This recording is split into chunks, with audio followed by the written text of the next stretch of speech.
Before she was Sabrina the Teenage Witch, a then unknown Melissa Joan Hart was this. And it's a gal named Darling. Clarissa Darling, that is. Get ready as I talk about one of my favorite Nickelodeon shows from the 90s, Clarissa Explains It All, on the Tvlog right now. This is a Big D's Entertainment Rankings and Reviews Tvlog.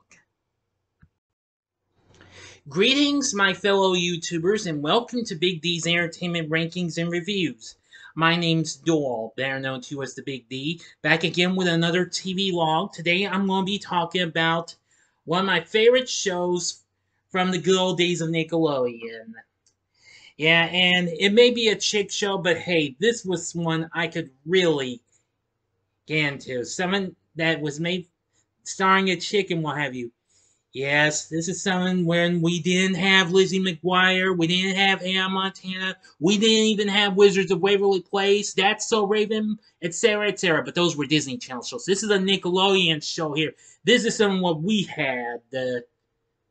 It's this show right here. So now, here it is. I bring to you Clarissa Explains It All. Clarissa Explains It All was a fun-filled family comedy series that originally premiered on Nickelodeon in March of 1991, and it became a big success. After its first season, it would later be one of the main shows to be part of their now defunct Snick lineup, which is Saturday Night Nick. It starred Melissa Joan Hart as the titular character of Clarissa Darling, and she breaks the fourth wall on just about anything. Now, in the series, Clarissa, who is an ordinary teenager who addresses the audience directly to explain the things that are happening in her life, dealing with typical adolescent concerns such as school, boys, pimples, wearing her first training bra, and of course, the demon child of her family, annoying younger brother, who I'll get to him in a little bit, okay? Anyway, as I've mentioned, the show premiered in March of 1991. Premiered on March 23rd. And then in August of the following year, the series headlined the Snick lineup. And reruns of the show have appeared on Teen Nick's channel block, The 90s Are All That, eventually Nick Rewind, from 2011 to 2020. The show was produced by Thunder Pictures and filmed at Universal Studios Florida. That's, of course, at the Nickelodeon Studios in Orlando, Florida. Anyway, the show was created by Mitchell Kriegman, who would later release a novel called Things I Can't Explain in 2015, which serves as a sequel to the series, where Clarissa is now in her late 20s and trying to navigate life as an adult. Now, there was to be a reboot or a sequel in development, but however, star Melissa Joan Hart revealed that it's not moving forward at the network. But that's understandable. But enough said about it. Let's get to our main characters. The main characters in the show are the main character, Clarissa Darling, who is absolutely really funny at times. Believe me, that's why I liked her, and why got people like me introduced to Melissa Joan Hart. And her family, consisting of her father, Marshall, and her mother, Janet, who are both pretty good. But then, of course, there's the demon child of the family, her younger brother, Ferguson, a.k.a. Fergface, a.k.a. Fergwad, a.k.a. Fergbreath, etc., etc., etc. Okay? Enough said. And her best friend, Sam, who always enters her room by the window after putting the ladder up. Anyway, they all live in a small, unnamed suburban town. Clarissa had a pet baby alligator named Elvis, which she kept in a kitty sandbox, but appeared sporadically in the early episodes. Now, Clarissa was credited with becoming the first Nickelodeon series to feature a female lead which led the network to create other shows such as The Secret World of Alex Mack, which I gotta watch more of that. I've only watched the first episode of that. Plus The Amanda Show, which I've briefly seen some parts of, and The Mystery Files of Shelby Woo. That I have not seen, but I've heard of it though.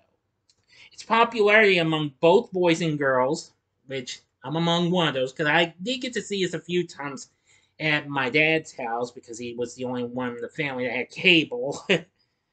Will also help to debunk a myth that a children's series with a female lead would not appeal to boys. Well, guess what? It did appeal to me because I really loved this show. Anyway, Clarissa dealt with normal adolescent issues such as first crushes, getting a driver's license, and preparing for college and working. These topics were dealt with far less dramatically than they were on other similar shows at the time, most notably Full House and Blossom, which Full House I'll be talking about that show next month, as a matter of fact, for its anniversary. For instance, in one episode, Clarissa accidentally shoplifts a piece of lingerie but is neither caught by store security nor punished by her parents. She spends most of the episode trying to figure out how to remedy the situation on her own. Now, although terms like hell and sex drive were occasionally uttered during the show's run, most dialogue was kept family friendly. Now, of course, this wasn't the first time in a family show that or kids show that I heard the word hell on, because I actually did hear that mentioned in an episode, that word mentioned in an episode of You Can't Do That on Television. Let's see. Okay. One running gag involved Clarissa's friend Sam often entering the scene by a letter accompanied by a characteristic chord of guitar music. I'm kind of close to that, through her bedroom window. A repeating theme during the series was the sibling rivalry, excuse me. I hate when I mispronounce that word, between Clarissa and Ferguson, showing their repeated attempts to harm, or even, as in the series premiere, to kill each other. Unique to the show was Clarissa's tendency to tackle the episode's central theme through the creation of a fictional video game. The show also integrated some of Melissa Joan Hart's real-life likes, such as the band They Might Be Giants. It featured one of their logos, but unfortunately only in the first season. Anyway, after a total of 5 seasons were done, with each having 13 episodes produced and aired for an overall total of 65 episodes, the show ended. But however, it continued in reruns for a few more years, and that's when I got to see a little more of the show. Now, I've gotten to see most of the episodes more recently on Paramount Plus. Now, it is on Paramount Plus, but unfortunately, not complete unfortunately. Anyway, yep. Anyway, now aside from Melissa Joan Hart playing the titular character, we have Jason Zembler playing Ferguson, who easily is kind of, I don't know, mischievous at times. He loves money and comes up with get-rich-quick schemes, and idolizes Dan Quayle and Ronald Reagan. As you may know, this show was done in 1991, you know. Sam is played by Sean O'Neill, who's pretty cool and what have you. I really like that. Now, playing Marshall Darling is Joe O'Connor. He's not too bad. I mean, he often calls Clarissa Sport, seldom addressing her by name, you know. Let's see, him and his wife Janet, played by Elizabeth Hess, are former Flower children from the 1960s. Yeah, really something. Yeah. Now, apparently there were lots of other supporting characters. Most notably, one of them was Clarissa and Ferguson's Aunt Mafalda, played by Hannah McRae, who comes from Canada, who Clarissa dislikes and tries to get rid of in 2 episodes in the first 2 seasons. Well, one of them was in the first season, one was the second season. Enough said. Let's see. There was also notable guest appearances as well, including Paul Kreppel. Most people know him from the old 80s sitcom It's a Living. He played Sonny, the piano player. Joanna Garcia, Michelle Trachtenberg, before she even became a big star in Nickelodeon's first theatrical film, Harriet the Spy, who plays this gal. Clarissa has a babysit in this one episode in season 4. I have seen that. Well, that was a classic. And has a crush on Ferguson. And there's even future game show host and funny guy Wayne Brady, who, of course, currently still hosts Let's Make a Deal on CBS. His partner of an announcer on that show, Jonathan Mangum, appears in an episode as well. James Vanderbeek actually appears in an episode as well. And lots of others. Anyway, from what I've seen, Clarissa Explains It All is still a classic in my book, and I really do love it. Yes. Okay, yes. Yeah, the show continued in reruns until 1999.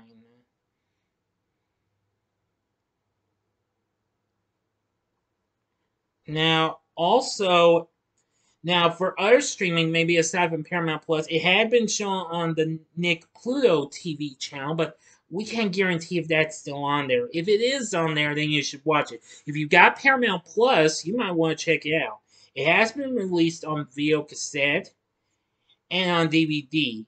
Unfortunately, only the first season. And there's been no plans to release the series further.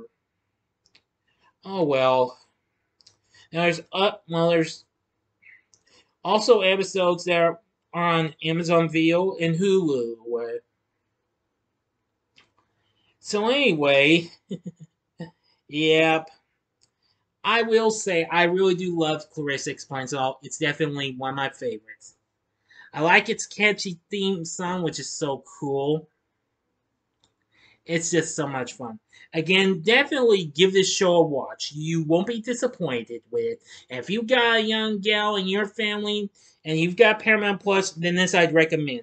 Because, again, I say this was from the 90s. We didn't have Lizzie McGuire or That's So Raven or Hannah Montana or Wizards of Waverly Place, which, again, those are Disney Channel shows. We had Clarissa Explains It All. That's what we had on Nickelodeon. Thank you very much. Enough said. End of story. Okay, I'm sorry. I'm getting carried away here. All right. So, what are your thoughts on the show? Have you ever watched Clarissa Explains It All? You can tell me in the comment section below. If you like this video, click the like button, subscribe, and be a part of the Big D Nation.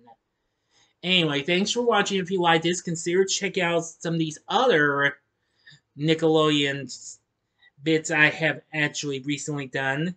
In the upper left-hand corner is my very first TV log, and it's You Can't Do That on Television, which made Nickelodeon a big channel. The upper right-hand corner, is the a recent Wide World Game Shows episode on Nick's first game show, Double Dare. And the bottom left-hand corner is my recent video on another Nick game, Nick Arcade, which the cast of Clarissa Explains It All actually appeared on, playing for charity. And the bottom right-hand corner is the button you can click to subscribe. If you like rankings and reviews on movies, TV, music, video games, etc., then I'm your guy.